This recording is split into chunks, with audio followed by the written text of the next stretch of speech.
how'd you end up in politics? How'd you end up organizing all this So I was in retail and doing what? Selling what? I was at Ann Taylor and was Okay. doing loss prevention. Okay. That's why my master's degree is in Loss prevention. Okay. criminal justice. I wanted to get out. 2008 had happened. Okay. In retail, All right. loss prevention, and we had moved here, and I was traveling to South Point, working for gosh. Ann Taylor, and Oh wow. my old boss, her name is Lori Phillips. Okay. Her husband's name is Dave Phillips. He's kind of the Republican, Right. but knew of an opening. They needed temp workers at Civitas. And so I got in there and they're like, we love you. Coke gave me this fellowship money and said, stay. Francis DeLuca. Sure. He said, I'll teach you everything you want to know. And Susan Myrick was the other. She was the elections person. Sue Myrick? No. This is Suzanne. Suzanne, okay. Yeah. I got it. But she was there. So, and then it just took off. That's funny. So you go from loss prevention and Ann Taylor to Civitas. Yeah. And But I had research. So this is a weird story. In high school, yeah, went to a governor's school Yeah. for math, science, and technology, and we had to do these huge projects. right. Pretty much a graduate study Sure. thesis. And where are you from originally? My dad's military. I know. I thought, where do you consider that you're from? What was your favorite state then? I like South Carolina, There you D.C., go. and Bethesda, Maryland, and because I went from youth ministry to retail Okay, got it. to politics. Okay. And so in high school, I had to do these huge projects. And my mom's a twin, and she'd been part of this twin study at MCV VCU. Okay. Yep. And I, in high school, called the professor and said, I need to do a project. Can you give me any ideas? And he said, come on up here. He would spend 2 weeks with me out of the year, and I would literally write a thesis statement 2 years in a row on twins, on genetic and environmental factors. And I published 2 papers with him. And so I had all the research. I would learn more from him in high school than I did anybody in college. And so when they came in and said, well, do you know how to do research? And I said, yeah, I did this project. Here's the papers. Right. They're like, come on. And he had left and went to Lenovo at the time in RTP. Right. So he called and was like, yep, she was my high school girl. I remember her. And so he vouched for me. Okay. And so it's just So how long did you do that with Civitas then? 5 years. 5 But I years. also did events, criminal justice policy, elections policy, and I think that was it. So one of the things I find fascinating with you, I mean, a girl who's worked with the Koch brothers, right, Civitas, and all of that, seems to represent, yet passionate about criminal and reentry programs for past prisoners. You don't normally find the two in the same package. Yes. So, tell us a little bit about the prisoner reentry stuff, because, you're passionate about that. Well, victims is my huge one. Sure. So the crime victims is what I found. So when I was at Civitas, there was a bill which can be divisive. Okay. It's called the Racial Justice Act. Okay. And it is ill-named, in my opinion. So it is, you would think it has something to do with being black. Sure. But more people, all 170 plus or minus death row inmates applied for it, whether they're white, black, Indian, Sure. applied for it. But it had everything to do about jurors. So your eligibility factor is whether or not on death row. Correct. Okay. Right. All right. And it's not whether you're innocent, because in this you couldn't say you were innocent. So they all said they were guilty. Of course. And I found these families, and I took them all over and told their stories from their perspectives of, like, here they are 30 years later, still waiting on justice. Whether you believe in the death penalty or not, Right. because I know that's another divisive She topic. can be, sure. Give these families closure. I know, yes, I do believe in rare instances on the death penalty. That movie, Just Mercy, that gentleman should have never been even tried. Right. But the Golfin brothers, in my opinion, should have Right. been. And they actually, it was right in the middle. It was about a month ago. Supreme Court let them off of death row due to the appeals process of the Racial Justice Act, because they ruled that they could be heard even though the law is no longer on the books. But the funny thing about it was, so I got a phone call saying that this had happened from someone, and they said, do you know about this? And I said, I have no idea. Let me make a few phone calls. I called the family. They had no idea, the victims' families. They had no idea that the murderer sentence had been overturned. Really? Like that's So there's no, I would have just thought that would be a standard notification process. Yes. We think. you would think there's supposed to be a representative within the district attorney's office that's supposed to call, but they're overwhelmed. Yeah, I Any was gonna district attorney sure. office is overwhelmed. There is apps you can go into. Yeah. But that's the thing of like, oh, but they deserve a phone call. Right. You Right. know, and that's what one of the ladies said. She was like, you're the only person. She's like, I was glad it was you instead of somebody else because I would have gone off on somebody. Because my first question was, did it get overturned to life without parole or is he out on the streets? Right. And the answer is? The answer was life without parole. And I Okay. said, good, because I know where her husband is. Because if he had been on the streets. You know, the temptation to be do something. Okay. Call it vigilante justice at that Yes, point. yes, right? yes. Right. So that's that. But the prisoner reentry, it's a harder one because you also want to work on the side of victims. Sure. So my first thing is the victims, like even with peacemakers, many of those children, one of the biggest things that Jesse was introducing was, I forget exactly what it was called, but most children in those situations are labeled ADHD. But there's a new system that looks like it's trauma versus ADHD. Sort of a PSD kind of. PTSD, yeah. PTSD, yeah. So there's 10 factors. Have you witnessed physical abuse? Have you, you can probably Well, list the there's 10. trauma associated with that. To witness it is, it's not a natural thing. Yeah. And I remember I was telling them one time, and you'd think this girl from whatever stereotype you want to label me, that I've never seen anything. I remember the ice cream lady being killed outside of my elementary school as a third grader. Was I in third grade? Yeah, in Vacaville, California, which was about 45 minutes from Oakland, which is where Okay. the Bloods and the Crips were. Sure, yeah. And we couldn't go to certain playgrounds because Beeler Park, we couldn't go because that's where the gang wars were. Okay. Could not wear red or blue or Raiders. That was the other thing you could not wear was the Raiders. Even though you're in Oakland. Even though you could not, because that was the gang symbol. Okay. I had a friend who was literally had Raiders earrings. One of the guys took them and just ripped them out of her earlobes. Things were Wow. getting just. Sure. I remember seeing these things and then getting they were pink notes in our backpacks that we were supposed to be taking home to mom and dad that this had happened on school grounds or this had happened in the neighborhood. Oh, God, that's awful. Thankfully, those things didn't happen personally to me, Right. but I remember seeing these things. Right. And seeing the effect of, the girl across the street, hers was a different situation, but it was I don't know if they were common law. Yeah, We're not married. Well, they'd been together a long time. Yes, yeah, I would say common law, but they're children. Well, he beat her, and it wasn't her dad, it was her mother. Right. So she would run across the street at 3 a.m, banging on the door, Oh, where's your wow. mom, where's your mom? Wow. And, my mom being told if Alicia's ever at the door again, Yeah. you open the door and you call 911 and come find me. Right. That's your steps you take. That's Wow. what- Protocol. this is what you do. If Alicia comes again, and it happened, Yeah. I think 2 to 3 times, Right. you let her in the door, Find lock me, the doors. call 911, and then go back to bed. Yes. I watched it all, so. Oh, wow. So then, well, let's talk about that a little bit. So you worked with Civitas on a couple of the racial injustice bills, and so what is the outcome? What's your position on it? You danced on the surface, but let's Yes. So my position, that's a hard thing. I know. It's, So I asked it.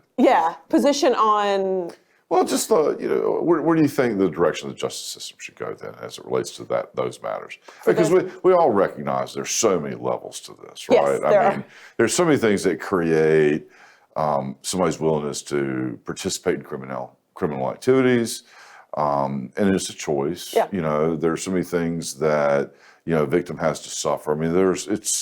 It's not an easy fix. right, and it's not a one-size-fits-all fix. No, it's not. And we know that 95% of inmates that go into prison will be released. Right. So we have to focus on the rehabilitation That's while they're right. in prison.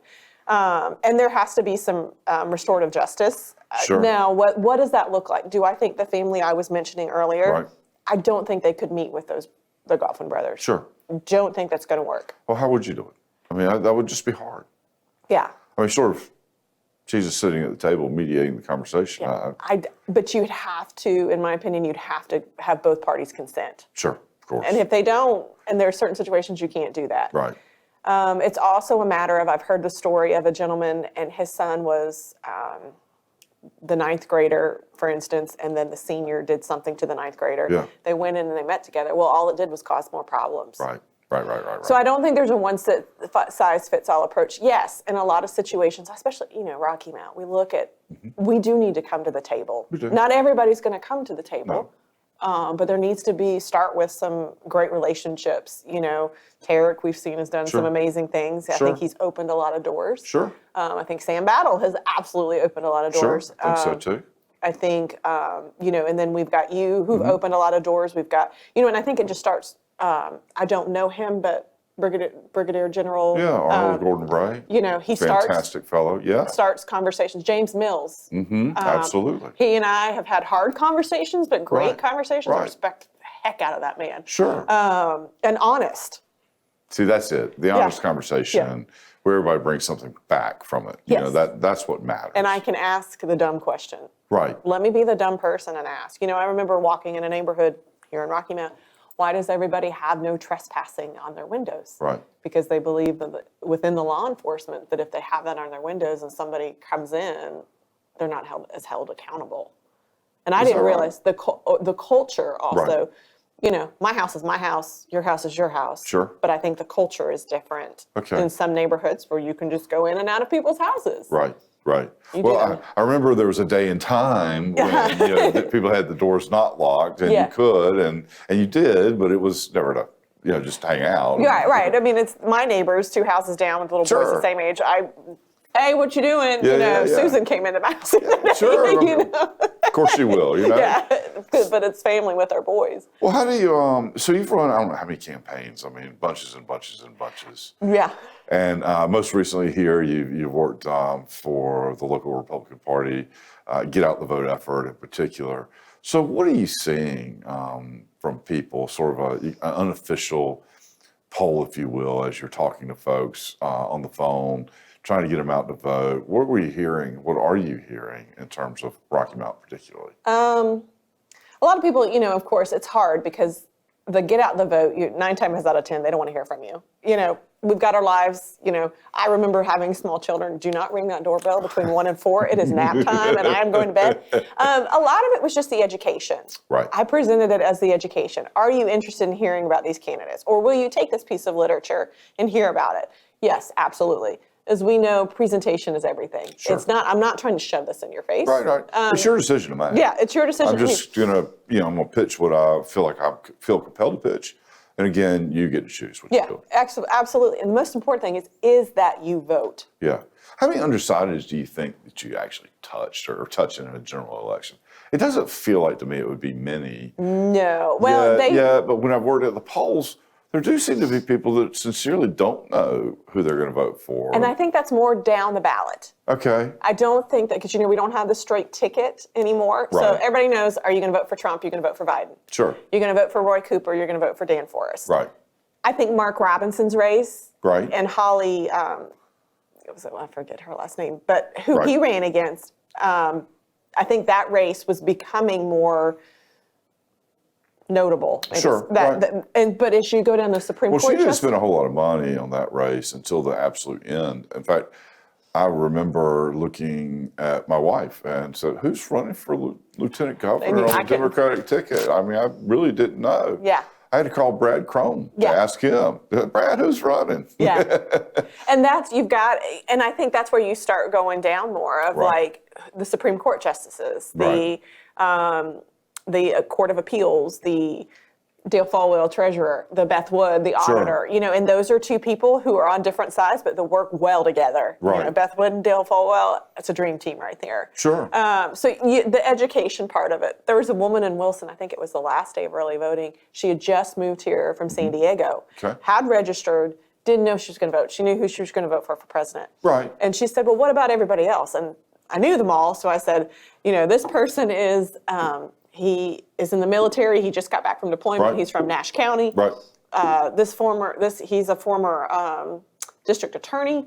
This one, she was a former legislator and is now a professor at UNC. You can figure out who these people. I was like, I'm going. Mick Rankin, who was in Wilson, it was in Wilson that this happened. I said, he's a farmer. He's been in the military. He does triathlons. I've been to his farm. He showed me the baby cow the other day. You know, and it makes them like real people. Right. You know. But they are real people. But I'm always amazed at how folks just cast a ballot and somebody just don't even know. Yeah. And the impact that money really does have in terms of name recognition. Especially down the ballot. Sure. I mean, it's surprising to, well, it's just lieutenant governor for the Democratic ticket, for instance. Yeah. I don't know what the spend was, but it had to be that last 2 weeks of the campaign. It had to be tons of money. And I had not really heard of her until then, but you know, she was on the airwaves constantly, mailers, on TV, on the radio, and that impact, it's amazing the impact that has. Yeah. And some of it you don't have to, because you look at Dale Folwell's race. Right. As the keeper of the state purse, that man will not spend a penny that he is not going to waste. I mean, he called me about his palm cards. Angela, I don't want them sitting in a box.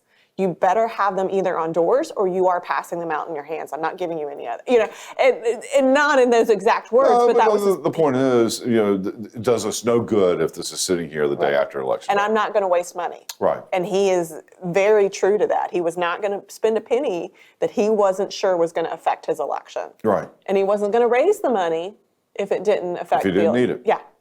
How about that? Yeah.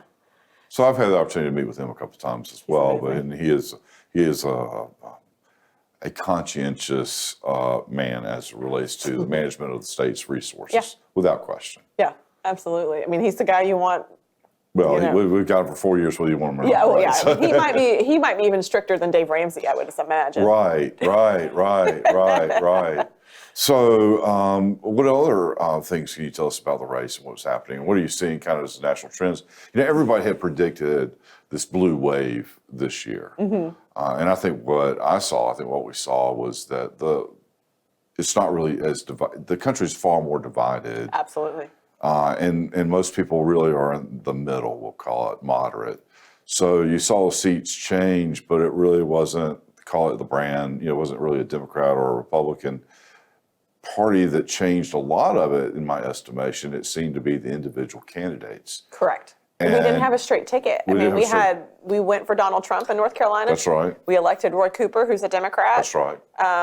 Lieutenant and by governor. the way, Dan Forrest had just won lieutenant governor by the largest margin of any candidate in that position for a very long time, if not forever. So, yeah, he was a popular man in that role. Yes. And then you had Mark Robinson, who had been campaigning tirelessly for a couple of years. Media, or his social media presence from 2 years ago was what made him known. Right. And I think we wanted. And he didn't seem to spend a whole lot of money in the traditional sense that I could tell. I mean, not on TV, not on, you know, social media, but he was out there shaking hands and working hard. I know that. Yeah. So you did a grassroots game for real, for sure. Right. Absolutely. And so then you have, of course, you know, GK, who is our representative, but you know, Lisa Stone Barnes. But that was a tight race, even. Yes, because Alan Wellens had held the seat years before. He had, yes.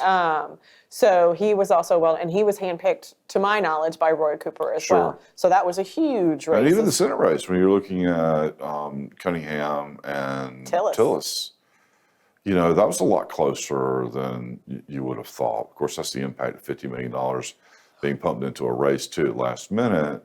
But you know, it was just interesting. So I don't think you saw really radical swings. So I don't know that I can believe a pollster anymore. No, and that's the thing. I'm interested because I did the grassroots game, you know, on doors and phones. Right, and that's one of the reasons I'm asking you, because I mean that's really what comes down to it. And then you have the text messaging. Sure. And I didn't deal too much with the text messaging this time because I'm not sure of its effectiveness. In my opinion, I have not researched it, so therefore I can't give a legitimate. But you know, phones are changing. Right. You know, when we first started this, everybody had a landline. I haven't had a landline in 10, 12 years. And I've got the same landline I had 35 years ago. But you know what? I don't have a phone plugged into it. I keep it for my alarm. Yeah. Yeah, and and so that's what's But even happening. that's cell service now. Yeah, it's cell service, and I still have my DC area code. Okay, there you go. So they're not going to call a 703 area code. And Right. I'm not going to give my phone number out, but in a 252 area code. right. And I also know where to put. That's the other thing a lot of people don't understand. Yes, your phone number may be on the do not call list, but an election that does not apply.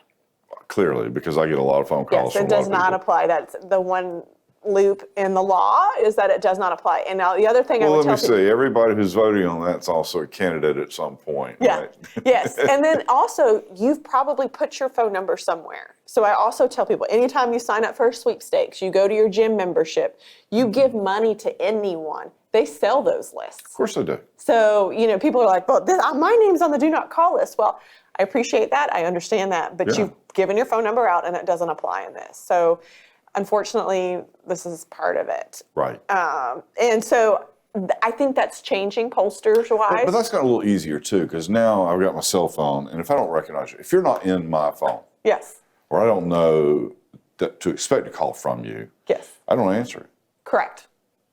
So that's changed a lot too. Yeah. You're going, I think the rate was 1 in 100. Right. Is that right? Yeah. And I know that the polls that I ran when I was running for mayor, it was hard to get, a statistically significant number in the voter profiles that we were looking for. Yeah. I was looking for 67% African American, 32% Caucasian, whatever's remaining other, 60% Democrat, because that's the composition, 35% Republican, 5% Independent, and on and on and on. Right. And think of how 55% female, 45% male, And how often people change their numbers on cell phones. Yes, I've had mine for, has it been 20 years now? But majority You're not that old, Angie. Yeah, You can't be. I am. But I've had that same number, but how often people do change their numbers. Right. So it's going to be interesting to watch in the next 4 years, especially as we come out of this pandemic, because I think that also threw a whole nother wrench in everything. Right. The Democratic Party, have to fully respect, they didn't do a lot of grassroots because of the pandemic, where the Republican Party was like, well, we're going to push the boundary. So where were you? Were you getting a lot of resistance? You're knocking on doors, or did you hear of any resistance? I had a few, but nothing. Wouldn't come to the door or whatever. No more than you would have otherwise. No. And people, yes, you of course had people who were not polite, Right. but then most people were, we knew to wear masks most of the time, Sure. but we're outside, so that. And then you also, like for me, I stepped back. Right, I wasn't right there at the door. I would also step back significantly and read body language. Sure. It's the biggest thing. And a female, they're not as intimidated as, That's true. as a male. That's true. And like for, I think 3 weeks of it, I had almost broken my ankle. So I had a huge cast on my foot. And so they were like, what is Yeah, this? the sympathy vote. Yeah, I got the sympathy, coming to the door. But, it'll be interesting to see, doors obviously is the most effective. Right. The Also the least fun to do, I might add. I was walking 10 to 15 miles a day the last few weeks. Yeah. It was, my body is still recovering. I get it. But it's the most effective. Yes. Like I said, that woman in Wilson, she was not going to vote. And had I not been there to get that one vote, Yeah. and then as we saw in these elections, one vote was going to make a difference. Absolutely.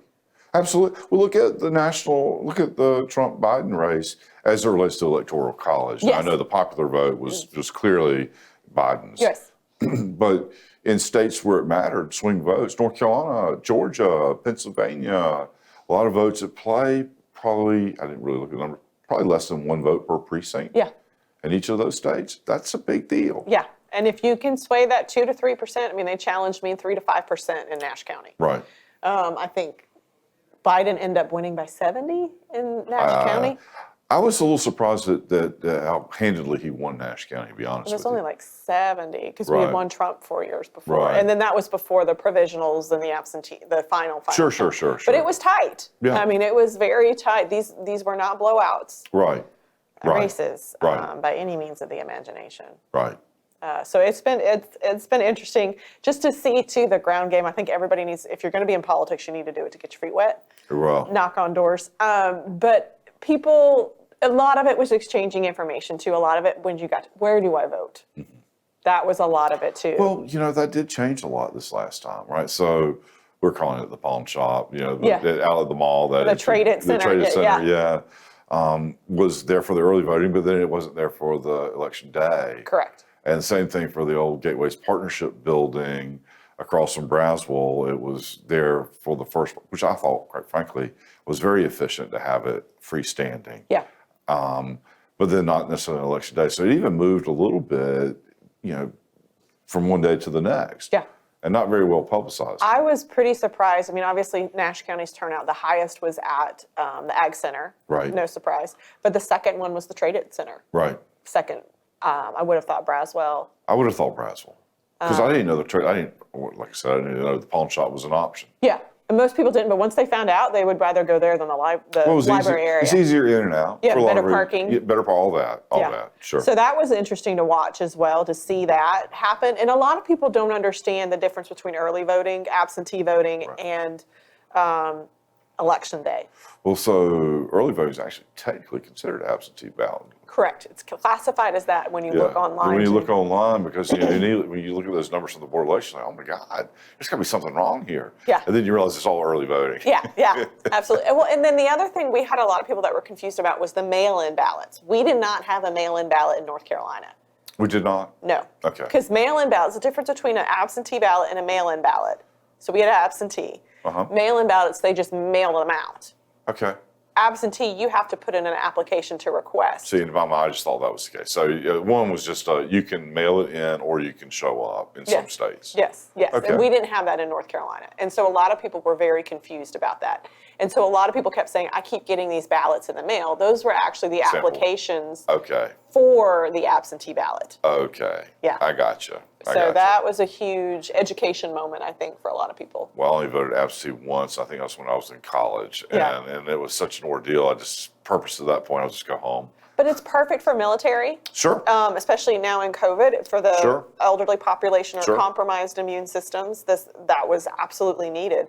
But you look at, I think it was in 2016, what was it, 100,000 people requested absentee ballots, and there was 1.6 million requested. Wow. Was it 1.6? It was definitely over 1 million. Don't quote me on the exact number, but you see the difference in between how many people requested an absentee ballot between the 4 years. And some of that is COVID. Yeah. Majority of that. Well, I mean, I think COVID's changed a lot for sure. And quite frankly, I thought that the election, the count, the tally was as efficient and as well done as you could hope, considering that we really hadn't faced anything like this before. And we didn't know. No, we didn't know what you didn't know. Didn't know how it was going to process, how it was going to flow. But I felt like it was fair on the balance, and I felt like that folks did a good job. Yeah. So we've learned a lot, and it will probably change again in 4 years. Sure will. Where you and I will come back in 4 years going, wow, this was different again. Well, I keep waiting for the voter Or in 2 years, even in 2 years. As we go into Senate races. That's right. Richard Burr's seat's up, and there's been some pretty big names floating around for that one. Yeah. Well, I'm sure. You know. It's going to be a big spin, too, so it'll be interesting. Laura Trump's name got out there. Is that right? I didn't realize that. Okay. She's from Wilmington, that's right. Yeah, Mark Walker, Pat McCrory, Mark Meadows. Sure. Dan Forrest may throw his name in the hat. I'm sure everybody's trying to figure out and talk to everybody where that's going to all lie right now. Sure. But I mean, that's 5 pretty huge names.